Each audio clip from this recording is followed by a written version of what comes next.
తెలంగాణ రాష్ట్ర వ్యాప్తంగా కాంగ్రెస్ ప్రభుత్వం తీసుకొచ్చిన మహాలక్ష్మి పథకానికి రాష్ట్ర వ్యాప్తంగా మహిళా లోకం, విద్యార్థులు, వృద్ధులు ప్రతి ఒక్కరు కూడా సపోర్ట్ చేస్తున్న ఈ నేపథ్యంలో ఈ రోజు మనము కాకతీయ యూనివర్సిటీలో ఉన్నాము. మనతో చాలా మంది స్టూడెంట్స్ ఒక ప్రోగ్రామ్ సంబంధించి రావడం జరిగింది. వారి యొక్క అభిప్రాయం అడిగి తెలుసుకుందాం.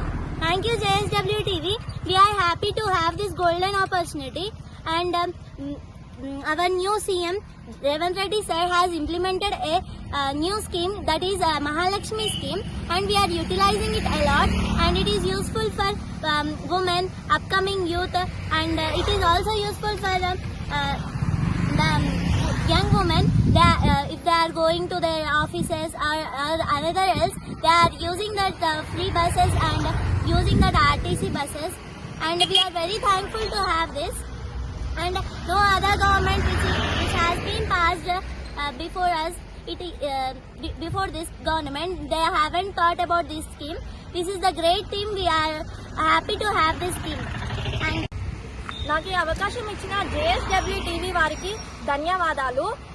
ఇప్పుడు మనకు గతంలో ఉన్న ప్రభుత్వాలు చాలా ప్రభుత్వాలు ఉన్నాయి, కానీ ఇట్లాంటి ఆర్టీసీ బస్ అనే స్కీమ్ ని ఏ ప్రభుత్వము ఇంప్లిమెంట్ చేయలేదు. కానీ మనకి ఇప్పుడు ప్రస్తుతం వచ్చిన గవర్నమెంట్ ఆర్టీసీ బస్ అనే స్కీమ్ ని ఇంప్లిమెంట్ చేసింది. ఇది మాలాంటి యూత్ కి, మహిళలకి, వృద్ధులకు చాలా ఉపయోగపడుతుంది. కానీ కొందరు మహిళలు అనవసరంగా బస్సులలో ప్రయాణం చేస్తూ మాలాంటి విద్యార్థులు ప్రతినిత్యం ప్రయాణించే వారికి ఇబ్బంది కలిగిస్తున్నారు. కాబట్టి వాళ్ళు అట్లాంటి అనవసరంగా ప్రయాణం చేయడం ఆపి అవసరం ఉంటేనే ప్రయాణం చేయండి. అట్లాగే పేదలు, ఇక్కడ లోకల్లో పనిచేసే వాళ్ళు కొంచెం వాళ్ళు వాళ్ళకు నడిచే అవకాశం ఉంటే నడవండి, లాంగ్ అయితే ప్రయాణం చేయండి. ఆర్టీసీ బస్సులను అనవసరంగా ఉపయోగించకండి. అలానే సీఎం గారు కొన్ని ఆర్టీసీ బస్సులను పెంచాలని కోరుకుంటున్నాను.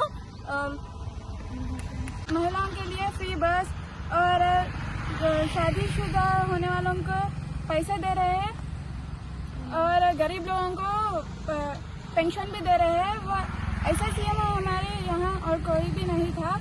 वह बहुत अच्छा श्रमिक है. हर एक का इनके बारे में, जो गरीब है लोग सबके बारे में सोचते हैं. जो वृद्ध है उन लोग के लिए भी, जो कमजोर है उन लोग के लिए भी पैसे दे रहे हैं, जैसे कि पेंशन है. और रेशन शॉप्स में भी फ्री राइस में सप्लाई कर रहे हैं. हमारे सीएम सबके लिए फ्री बस और इलेक्ट्रिसिटी में भी 24 आवर्स रख रहे हैं. सबके लिए अच्छा और भला चाह रहे हैं.